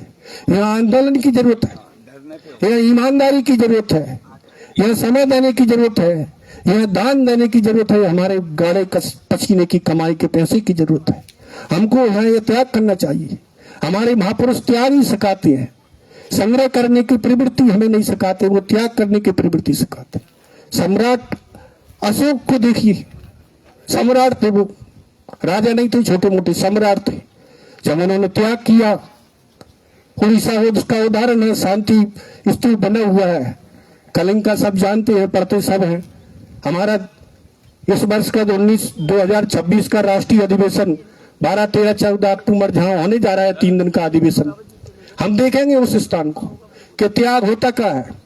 एक चंड चालाक अशोक, सबसे क्रूर राजा, देवनाम प्रिय कैसे बन जाता है, वेलफेयर स्टेट कैसे चलाता है, ये बुद्ध की शिक्षाओं का असर था, भिक्खु संघ का असर था। बुद्ध तो नहीं थे, लेकिन उनका प्रारूप था जो मॉडल ऑफ द सोसाइटी भिक्खु संघ, उसका कल यहाँ जिक्र भी हुआ था कि ये कितना छोटा सा लड़का कसाय वस्त्र पहनकर इतनी शांति से कैसे जा रहा है। मैं इतना बड़ा सम्राट, मेरे मन में अशांति है, पीड़ा है, जलन है, लेकिन एक छोटा सा बालक कितना सुंदर तरीके से जा रहा है। तो ये शांति आपसे कहां से मिलती है, ये पीस ट्रेजरी कहां से आई आपके पास कि मैं तो इसके बारे में नहीं जानता, लेकिन मेरे गुरु से आप मिली। तो बुद्ध की शिक्षाओं का असर जब पड़ता है व्यक्ति पर, तो अपने आप में खरा सोना निकल कर आ जाता है। जब खरा सोना निकल कर आया इस देश में सम्राट अशोक की क्रांति के बाद, तो ये पूरा भारत सोने की चिड़िया कहलाया, पूरा भारत सोने की चिड़िया कहलाया। तो ये स्वर्ण युग कहलाया, गुरु का युग कहलाया। उसकी 10 पीढ़ियों तक राज किया जब उस वेलफेयर स्टेट पर इस भिक्खु संघ का नियंत्रण था। आज हम देखते हैं तो हमारा भिक्खु संघ बिखरा पड़ा हुआ है, समाज पर कोई नियंत्रण नहीं है, क्योंकि समाज, बौद्ध समाज न होने से भिक्खुओं का सम्मान नहीं है, रिस्पेक्ट नहीं है। इसलिए बौद्धों का होना बहुत जरूरी है, बौद्ध समाज का होना बहुत जरूरी है। शेर भाई सुरक्षित रहता है जहां जंगल हो, घना जंगल हो, गहरा जंगल हो, शेर भाई सुरक्षित रहता है। और जंगल भी भाई सुरक्षित रहता है जिस जंगल में शेर हो। शेर का डर नहीं है तो जंगल में वो कुल्हाड़ी वाले बेटे वाली कुल्हाड़ी सब जगह चल जाएगी, पूरी जंगल को काट देगी। तो जंगल से शेर है, शेर से जंगल है, और शेर का जो सेनापति है वो सिंह सेनापति है, शाक्य मुनि जिसे हम बहुत अन्य लोग कहते हैं बुद्ध की विचारधारा का सिंह सेनापति। तो बौद्ध समाज का होना बहुत जरूरी है, समाज में त्यागी लोगों का होना बहुत जरूरी है, वृत्ति लोगों का बहुत होना जरूरी है। अगर हम ऐसा नहीं कर पाए तो फिर क्या होगा, उसकी बातों को मैं यहाँ अपने 2 बातों को और रखकर बात को खत्म करूंगा, क्योंकि लगभग मेरा 1 घंटे का समय था। अध्यक्ष जी 1 घंटे का समय था, पूरा होने को जा रहा है। मैं 2 बातों को और रखूंगा यहाँ, और 2 बातों के बाद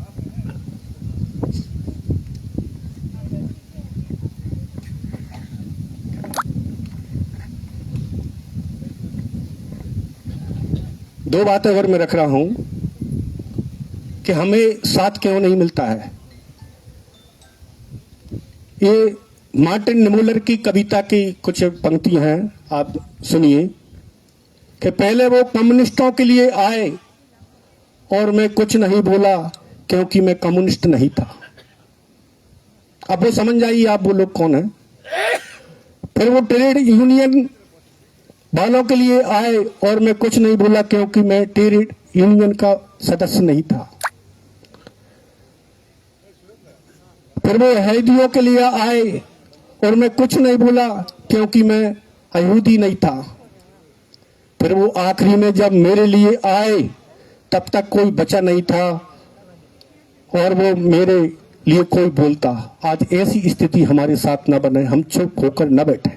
जो मैंने कुलाड़ी वाली बात बताई थी, ये लाइन उससे कोट करती है कि किसी ने लोहे का इजा वो कर लिया, खोज कर ली लोहे की, तो हमें क्या डर है उससे, लोहा होगा।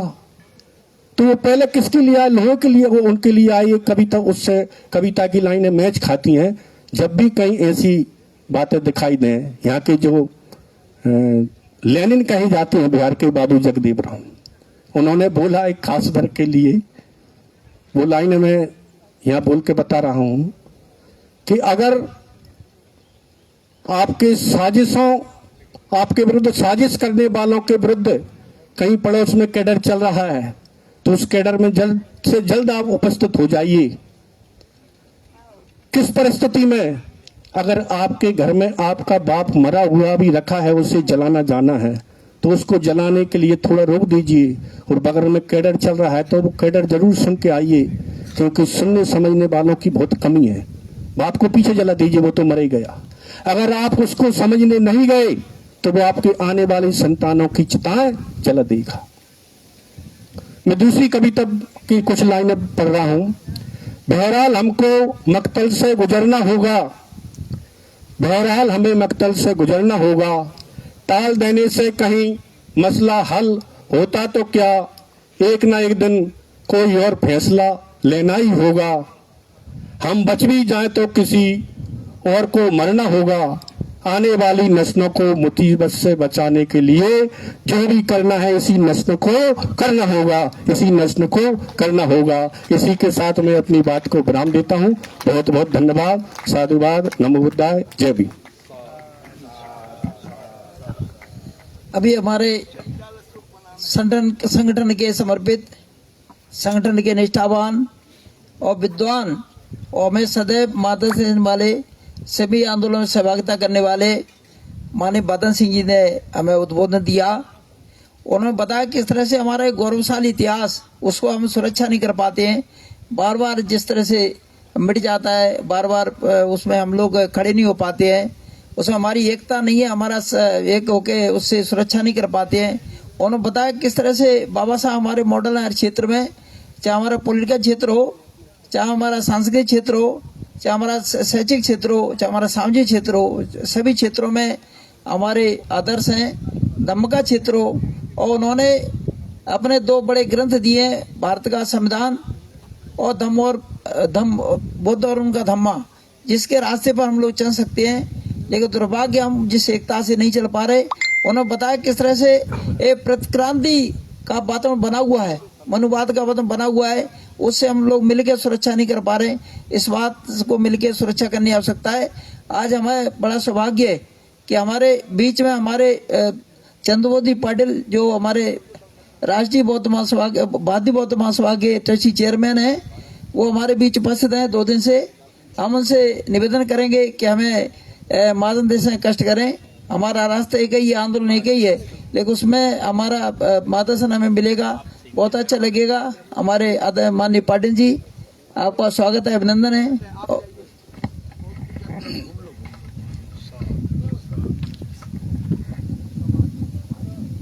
महाकारुणिक, थैंक यू।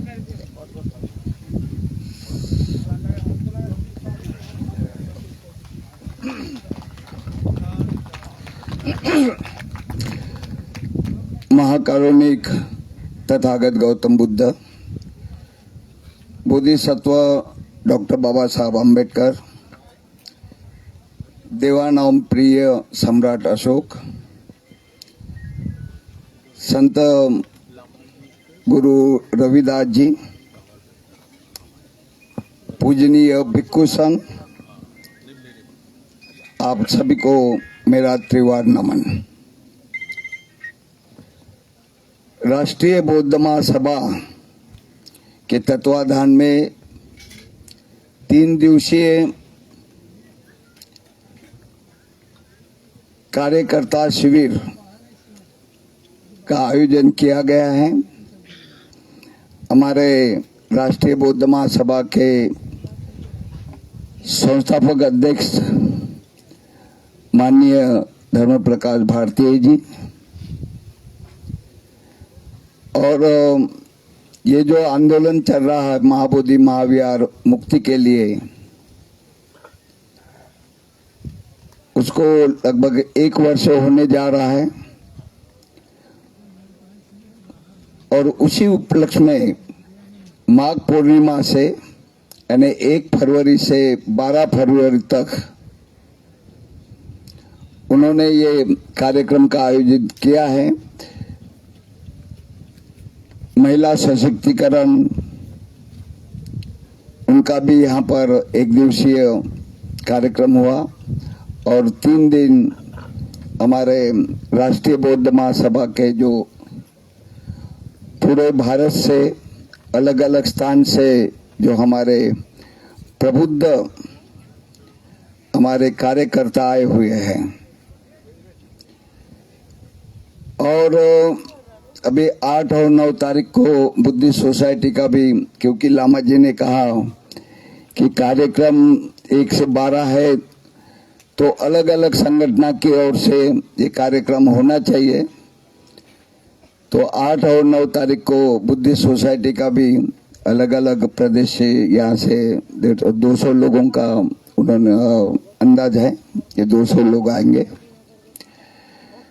तो ये जो प्रश्न मैं सुन रहा था 2 दिन से, मैं सुनने में ज्यादा ये करता क्योंकि इतना विद्वान तो मैं नहीं हूँ, मैं हूँ संगठक, यानी संस्था जो जिम्मेवारी मुझ पर दी है उसको बढ़ाने का जगह जगह मेरा लेह लद्दाख, त्रिपुरा, सिक्किम और इधर साउथ में 28 प्रदेशों में कार्य चल रहा है।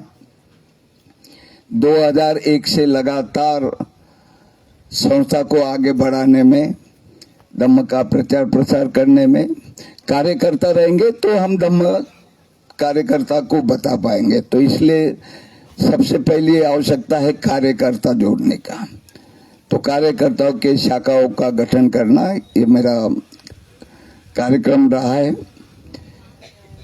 अभी हमारे जो साथी ने जो भगवान बुद्ध उनका धम्म और जो सिद्धार्थ गौतम का गृह त्याग के बारे में और जो बुद्ध और उनके धम्म में जो लिखा हुआ है बाबा बोधिसत्व डॉक्टर बाबा साहब अम्बेडकर के बारे में, क्योंकि हमको स्कूल में भी ये पढ़ाया जाता है या अन्य, इसमें मैंने श्रीलंका के भी जो हमारे भिक्षु है वे भी यानी यही कहते हैं कि सिद्धार्थ गौतम यानी एक हाँ जो बीमार है, बीमार आदमी को देखते हैं, मृत व्यक्ति जो उसको देखते हैं, सन्यासी को देखते हैं, तो उन्होंने ये कहा कि भाई यही यानी श्रीलंका बाकी है, क्योंकि ये हम भारत के जो बुद्ध है जो बाबा साहब द्वारा हमको दीक्षा दी गई है और बाबा साहब को मानने वाले लोग हैं, और बुद्ध और उनका धम्म उस ग्रंथ में हमारी जो विश्वास है वही लोग यानी सच्चाई मानते हैं कि रोहिणी नदी के जो जल के ऊपर जो विवाद हुआ था शाक्य और कुलियों का, और उसी के तहत यानी शिक्षा के रूप में सिद्धार्थ गौतम को गृह त्यागना पड़ा, ये हम मानते हैं और ये सही भी है, सिद्धांतिक बात है। और ये बातें क्योंकि ये जो अगर बुढ़ापा है, मृत्यु है, तो सिद्धार्थ यानी 29 साल होने तक, 29 वर्ष होने तक क्या उनको पता नहीं कि उनके माताजी का निधन हुआ था, या बुजुर्ग यानी के उनके पिताजी जो है जो पहले युवावस्था में थे अभी बुजुर्ग हुए, ये उनको नहीं दिखाई दिया क्या? तो ये कोई सही बात नहीं है। लेकिन पूर्व के जो लोगों ने कहा है, और श्रीलंका जैसे जो हम बौद्ध राष्ट्र कहते हैं वहां पर भी यही यानी वो भिक्खु बनते जी है ना, यही प्रचार करते हैं कि सिद्धार्थ को इस तरह से मतलब गृह त्याग करना पड़ा। तो कोई बात नहीं है, हमको तो अपना देखना है, इसलिए हम ये चाहे हीनयान महायान को छोड़ के हम नवयान की बात करते हैं। बाबा साहब का ये दोनों को अलग, बाबा साहब ने ये पूरे गौतम यानी बुद्ध धम्म का एक निचोड़ के रूप में बुद्ध और उनका धम्म ये ग्रंथ हमको दिया है, और उनके अनुसार ही हमको उसका आचरण करना पड़ेगा। तो ये जो देख रहा हूँ अलग अलग जगह जो प्रशिक्षण हो रहा है, तो हमें जो हमारे जो साथी है, हमारा समाज है, हमको उस समाज के बीच में जाना है, क्योंकि जब तक वे जागरूक नहीं होंगे तब तक यानी हमारा जो अभियान है या कार्य है वो सफल नहीं हो पाएगा। मैं कल सुन रहा था हमारे युवा अवस्थाओं के बारे में, जो हमारे युवा किस तरफ जा रहे हैं, और जो उम्र का जो बात बताई, क्योंकि आज की जो शिक्षा है वो शिक्षा किस प्रकार से दी जा रही है, कैसे यानी हमारे बच्चे, विशेषतः हमारे जो दलित आदिवासी या ओबीसी के जो लोग हैं, जो संपन्न लोग हैं, जो स्वर्ण है, तो वे तो अपने बड़े बड़े अंग्रेजी स्कूल में जाएंगे, ये पढ़ेंगे, उनको कोई चिंता नहीं। लेकिन हमारे बच्चे जो वहां पे सिखाया जा रहा, मैं देखता हूँ, मेरा छोटा सा नाती है अभी 3-3.5 साल का, वो नर्सरी में उसको डाला, तो वहां पे उसी स्कूल में वो हिंदू धर्म के यानी वो वंदना वगैरह वो करने के, कोई राम बनता है तो सीखना, वो बुद्ध बनने की बात नहीं करेंगे, यानी वो राम कृष्ण और सरस्वती और क्या क्या सीता वगैरह ये सब यानी ये, तो ये बचपन से जो है संस्कार वे अपने स्कूल में भी ये संस्कार देने का वो काम कर रहे हैं। तो लेकिन हमको सजग रहकर हमको अपने परिवार में, अपने घर में वो बच्चों का माइंड वॉश तो करना पड़ेगा। हम अगर बच्चों के साथ मिलकर अगर त्रिशरण पंचशील करेंगे, यानी कैसा प्रणाम करना पड़ता है वो करके, अपने घर पर पूजनीय भिक्षु संघ को बुलाएंगे, यानी जो भी संस्कार है वे, तो वो जो संस्कार मिलेंगे बचपन से ये पूरे जीवन में उनके काम में रहेगा। तो मैं समझता हूँ ये मुझे नहीं बोलना था, लेकिन आग्रह किया कि बोलना है। मुझे बहुत अच्छा लगा, क्योंकि इससे अभी, क्योंकि इसकी बहुत ज्यादा जरूरत है। लेकिन मैं देखता हूँ, चाहे मैं बुद्धिस्ट सोसाइटी में बोलिए या राष्ट्रीय बौद्ध महासभा में कहिए, या अलग अलग जो हमारे बीच में जो कार्यकर्ता आते हैं 50-60 के ऊपर के लोग ही हैं ज्यादातर। हमारे युवा इसमें नदारत है, ये जरा दुख की बात है, हमें भी दुख होता है। हम प्रयास कर रहे हैं कि युवाओं को जिम्मेवारी सौंपते हैं, उनको अध्यक्ष बनाएंगे, ये करेंगे कि चलो आप तो काम कीजिए, लेकिन वो पद लेने तक तो साथ में रहते हैं लेकिन कार्य नहीं करते, क्योंकि आपके ऊपर जो संस्कार है, जो बुजुर्ग है वे यानी उसको समझते हैं, धम्म की बात समझते हैं, सामाजिक समस्याओं को तो उसका निदान करने के लिए। लेकिन जैसा बोला कि भाई युवाओं को जोड़ना बहुत है, क्योंकि हम कितने वर्ष रहेंगे। अब मेरा भी अभी 77 साल अभी चल रहा है, मेरा 14 मार्च को 77 कंप्लीट हो जाएगा, तो कितने दिन मैं काम करूंगा। मैं युवा व्यवस्था तो मेरी वो बुद्धिस्ट सोसाइटी के जो कोर्ट कचहरी है 34 साल उसमें गए, पूरी युवा अवस्था जो मुझे धम्म का काम प्रचार प्रसार करना था तो कोर्ट कचहरी के इसमें बैंक में नौकरी करता था, प्रमोशन भी नहीं लिया और एक जगह बैठ के, क्योंकि मुझे कोर्ट में हाजिर होना पड़ता था, चैरिटी में होना पड़ता, और आज भी वही हालत है। तो ये जो है ऐसा नहीं होना चाहिए। मैं किसी को दोष नहीं दूंगा कि ये किसकी वजह से हुआ, लेकिन उसमें समाज का नुकसान हुआ। मेरा या जो अगले व्यक्ति उनका नुकसान नहीं हुआ, समाज का नुकसान हुआ। जो बाबा साहब ने ये संस्था बनाई है, जो धम्म का पहला ही उनका उद्देश्य है धम्म का प्रचार प्रसार, भारत में नहीं भारत के बाहर भी। तो ये नहीं हो पाया क्योंकि हमारे कोर्ट कचहरी की वजह से। तो ऐसा क्यों होता है?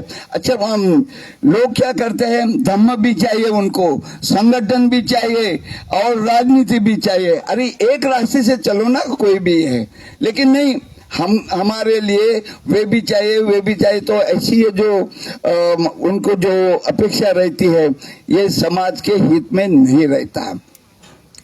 तो इसलिए मैं समझता हूँ हमारे धर्म प्रकाश भारती जी और उनके सभी सहयोगी ये बौद्ध धर्म के प्रचार प्रसार में जगह पूरे भारत भर में ये कार्यक्रम आयोजित करते हैं। मैं सभी उनको साधुवाद करता हूँ और आप सभी यहाँ पर दूर दूर से यहाँ पर कार्यकर्ता आए हुए हैं, आप सभी को भी धन्यवाद देते हुए, आपका अभिनंदन करते हुए मैं अपने 2 शब्द समाप्त करता हूँ। नमो बुद्धाय, जय हिंद।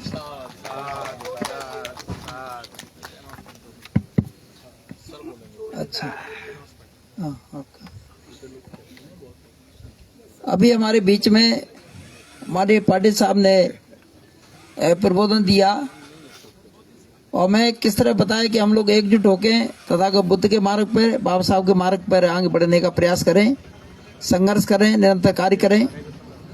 हमारे बीच में जिनके नेतृत्व में पूरे देश में आंदोलन चल रहा है, महाबोधि महाविहार का, उनको गाँव तक आज जानते हैं लोग, गाँव से उनसे परिचित हैं। और 1 वर्ष इसको पूर्ण होने को है, और जिसमें बौद्ध सोसाइटी इंडिया, राष्ट्रीय बौद्ध महासभा के अलावा कई संगठन सक्रिय सहयोग कर रहे हैं और आगे भी सहयोग करेंगे, इसके लिए प्रतिबद्ध हैं। हमें चूंकि जिनके नेतृत्व में काम कर रहे हैं, जिनके उन्होंने आगे अपना जो बना रखा, उद्देश्य बना रखा, लक्ष्य बना रखा, उसके लिए हम समर्पित हैं। तो माननीय आकाश लामा जी हमारे बीच उपस्थित हैं, लगातार हमारे बीच रहे हैं, हमें मोटिवेशन दिया है। मैं उनसे निवेदन करूंगा कि हमें मार्गदर्शन देने का कष्ट करें। माननीय आकाश लामा जी। मार्गदर्शक हम नहीं देंगे, मार्गदर्शक वहाँ महाबोधि में आपने ले लिए सुबह सुबह। अच्छा लगा वहाँ पर आपको सभी को? तो वहाँ पर चैंटिंग भी हुई, बड़े गुरु आर्यपाल भंते, स्लीपिंग बुद्धा के भंते ने दिए आपको। एक छोटा सा अनाउंसमेंट था, मैंने भंते भारती जी से कहा कि एक अनाउंसमेंट है, लेकिन एक उससे पहले एक चीज बोलना चाहता हूँ। हमारे चंद्रबोधि पाटिल जी भारतीय बौद्ध महासभा के राष्ट्रीय ट्रस्टी चेयरमैन ने कहा, वो हमेशा बोलता 77 पहुंच गया हूं। आप लोग ने ताली भी मारे कि 77 तो मैंने 5 साल हो गया सुनते सुनते।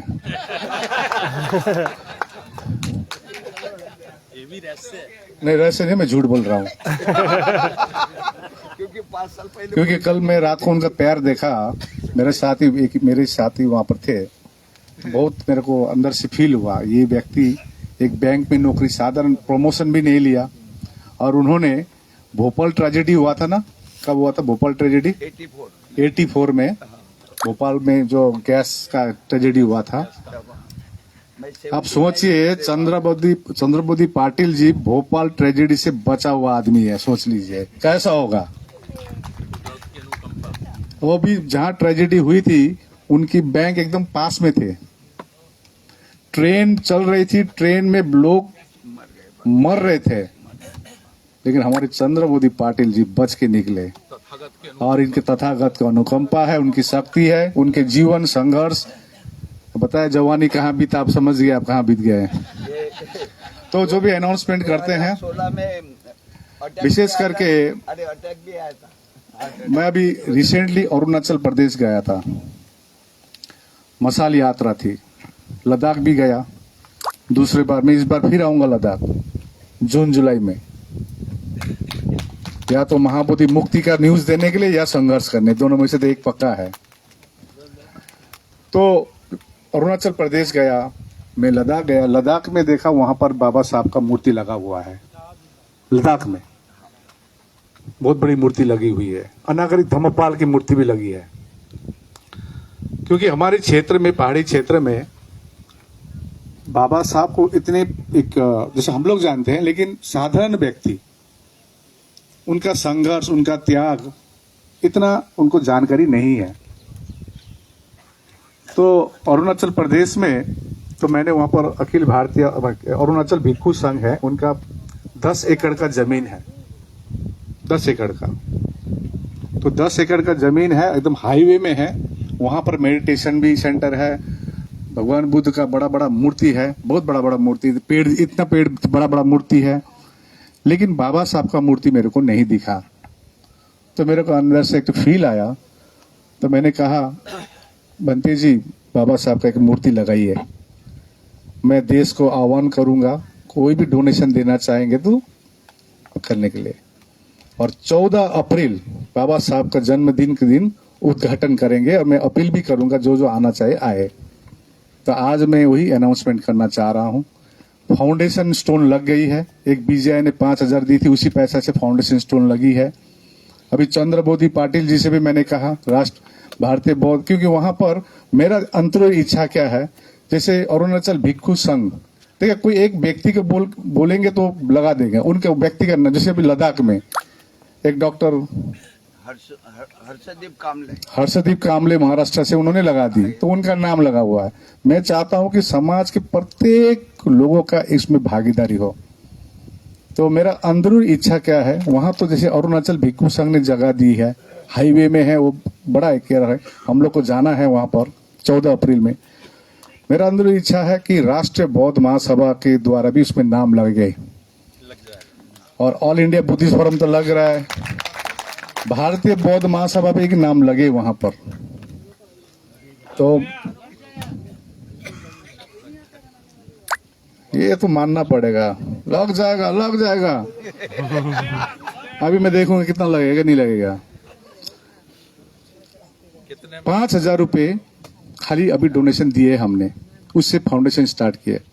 फाउंडेशन का लगभग 80-90 हजार लग रहा था, तो वो पैसा मैंने अभी तक दे नहीं पा रहा हूं। तो भंती जी मेरे को डेली भेज रहा है, तो अभी मैं इधर धरना चला। एक को मैंने बोला, एक को बोला कि कम से कम कुछ 10-15 हजार 20,000 रुपए डोनेशन, मैंने वहीं का अरुणाचल भिक्षु संघ का ही स्कैनर भेज दिया था। उल्टा हमको क्या बोलता है मालूम है, मतलब लामा जी धरना में ख्याल कीजिए, बाबा साहब को होते रहेगा। उल्टा हमको बोलता, हमको नहीं, यदि कोई नहीं देगा तो मैं अपना जमीन बेच के भी बाबा साहब का मूर्ति लगाऊंगा। मैंने प्रण किया है वहां पर। ये व्यक्ति, ये एक महापुरुष, इतना उच्च कदर के लोग है महापुरुष, इनका त्याग हमको भूलना नहीं चाहिए। तो आप लोग राष्ट्रीय बौद्ध महासभा से भी आज ही कुछ कुछ देकर यहाँ पर संस्थापक अध्यक्ष का पर देकर कुछ दान करें। और मैं चाहता हूं कि वहां पर राष्ट्रीय बौद्ध महासभा का भी स्टोन पे नाम हो, सो दैट आने वाली जेनरेशन, कम से कम अरुणाचल में देखिए ये ऐतिहासिक होगा, एक भी मूर्ति नहीं है बाबा साहब का, तो कम से कम एक कोशिश है हम लोग। तो ये अनाउंसमेंट था। और दूसरा, आज आखिरी दिन है राष्ट्रीय बौद्ध महासभा की जो प्रशिक्षण शिविर।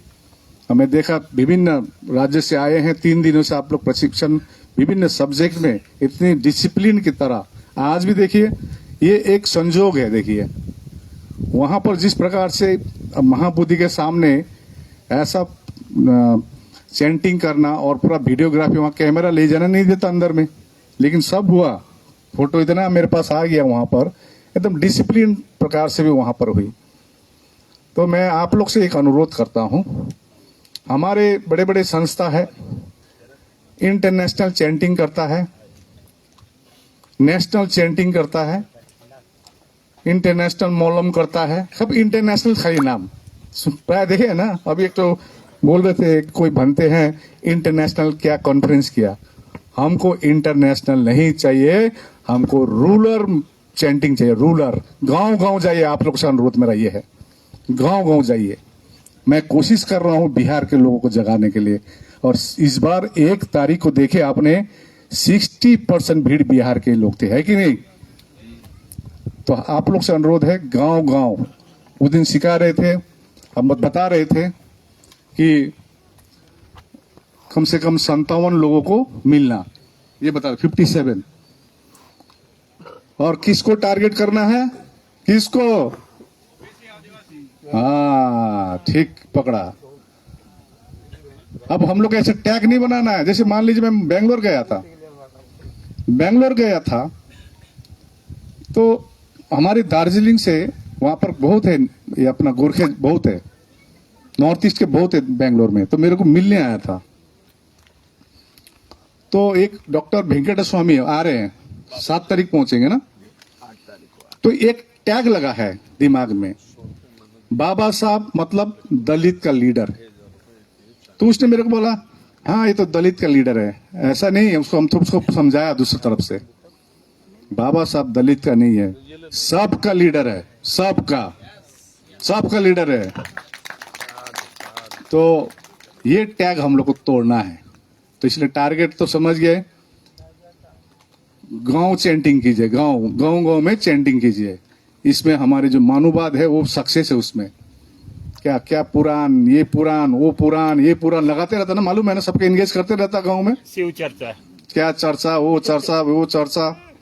अब हम लोग भी शुरू कीजिए, तब जाके। और मैं इतना दृढ़ विश्वास है, राष्ट्रीय बौद्ध महासभा निश्चय भारत को प्रबुद्ध भारत बनाएगा। धन्यवाद।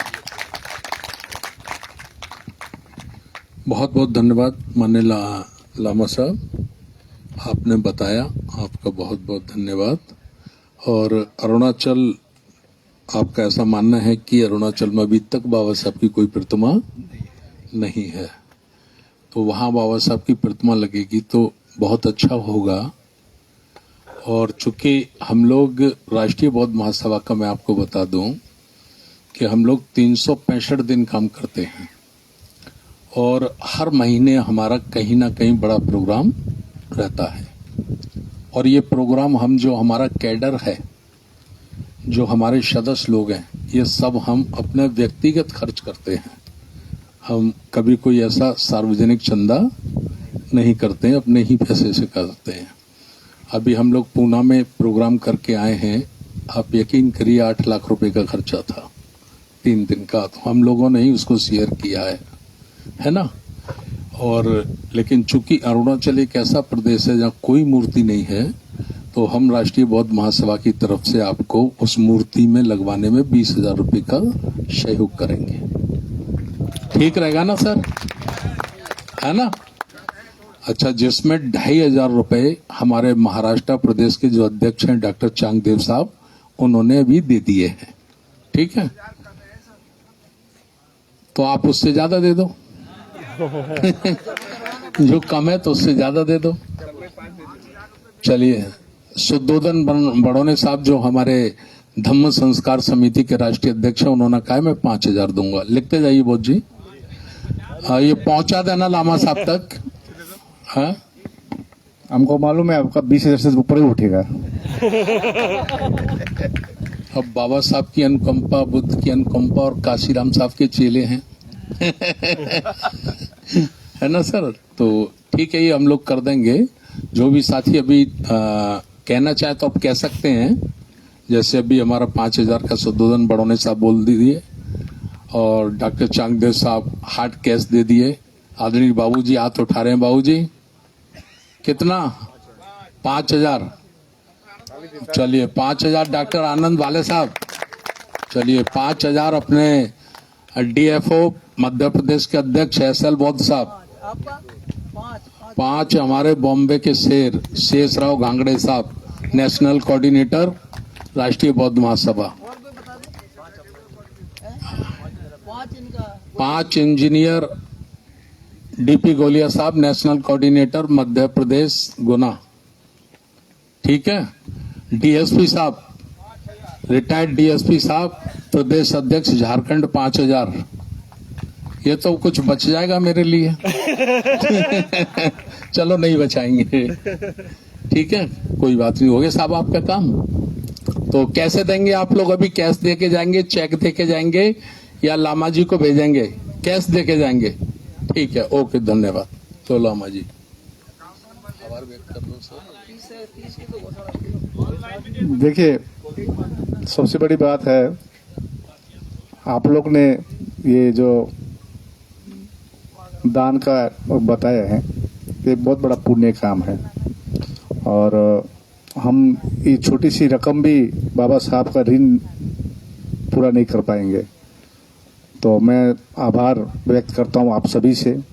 आप लोग कितने दूर दूर से आए हैं, और ये संघर्ष चलती जाएगी जब तक महाबोधि महाविहार मुक्त नहीं होगा, बीटी एक्ट 1949 निरस्त नहीं होगा, हम लोग छोड़ने वाले नहीं है। तो अभी इसमें आप लोग रहिए। और अभी बादल जी कह रहे थे, बादल जी एक चीज कह रहे थे, आके चले जाना।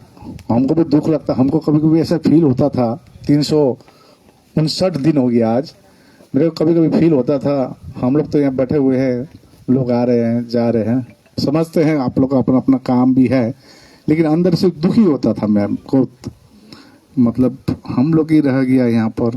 कभी कभी देखता हूँ, भंते प्रगतिशील से बात करता हूँ, भंते जी लगता है ये संसार में सबसे दुखी आदमी हम दोनों खाली लगता है, सब खुश लगता है वहाँ तो, लेकिन ये कर्म है, कर्म करना पड़ता है।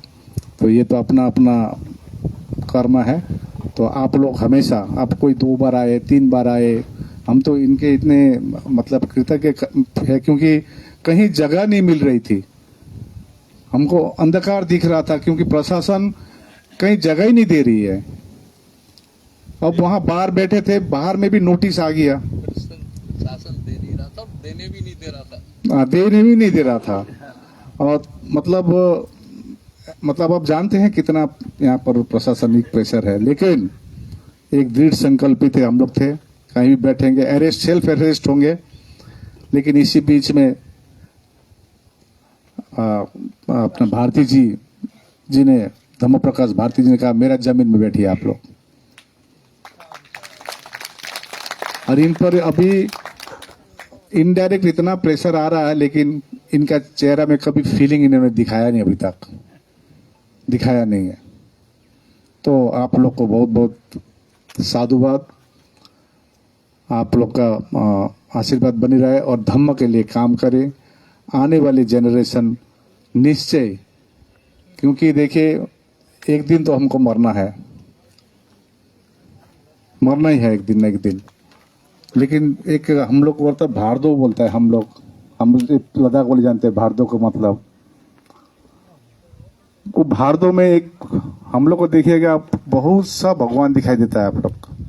आप देखेंगे कोई मोनेस्ट्री गए तो भारदो में जब अंतिम सांस जाती है, इसीलिए हम लोग को 49 डेज का काम होता है मेन, हम लोग जो 49 दिन में हम लोग काम करते हैं। तो उस दिन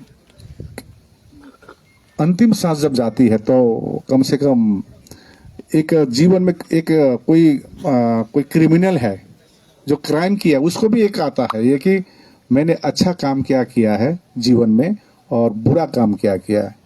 तो मैं कहता हूं हमेशा उस दिन के लिए काम कीजिए, उस दिन के जब अंतिम सांस जाएगी उस दिन के लिए काम कीजिए और आने वाली जनरेशन के लिए काम कीजिए। और भारत बुद्धमय बना के ही मरेंगे, इतना गारंटेड है हम लोग, ये जो टीम है।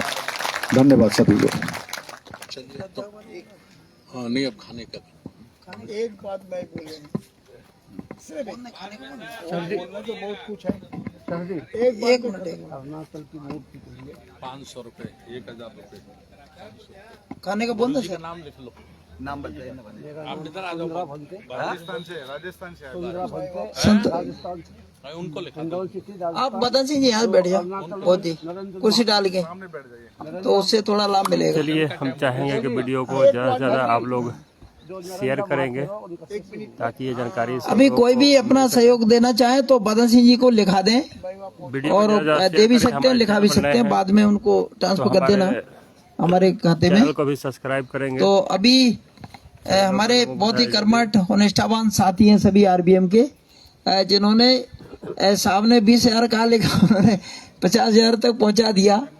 वो कभी अपना देखते नहीं है कि हमें तन से समर्पित, मन से समर्पित और धन से समर्पित सभी प्रकार से समर्पित रहते हैं। हर समय रहते हैं, 24 घंटे रहते हैं, 365 दिन रहते हैं। मैं भी आप यहाँ से साधुवाद देना चाहूँगा। अब चूंकि टाइम हो रहा है, इसके बाद पुनः मेरा निवेदन है कि यहाँ पर स्थान जरूर ग्रहण कर लें कि हमारे संस्थापक जी, हमारे गोलिया जी, हमारे काफ़ी मार्गदर्शन आपको देंगे। तो सभी भोजन का जो समय हो गया है, तो सभी भोजन ग्रहण करने का कष्ट करें। और इसके बाद हमारा जो समय रहेगा 1 बजे, 12:30 बजे सभी हमारे एकत्र होने का कष्ट करें ताकि हम शीघ्र इसको समापन कर सकें। सभी भोजन के लिए आमंत्रित हैं। धन्यवाद। जाए नहीं, कृपया ये ध्यान रखें। प्रज्ञा, तब तक आप लोग बने रहें, वीडियो को ज़्यादा शेयर करें और चैनल पर सिर्फ 1 मिनट सब्सक्राइब करें। मैं ये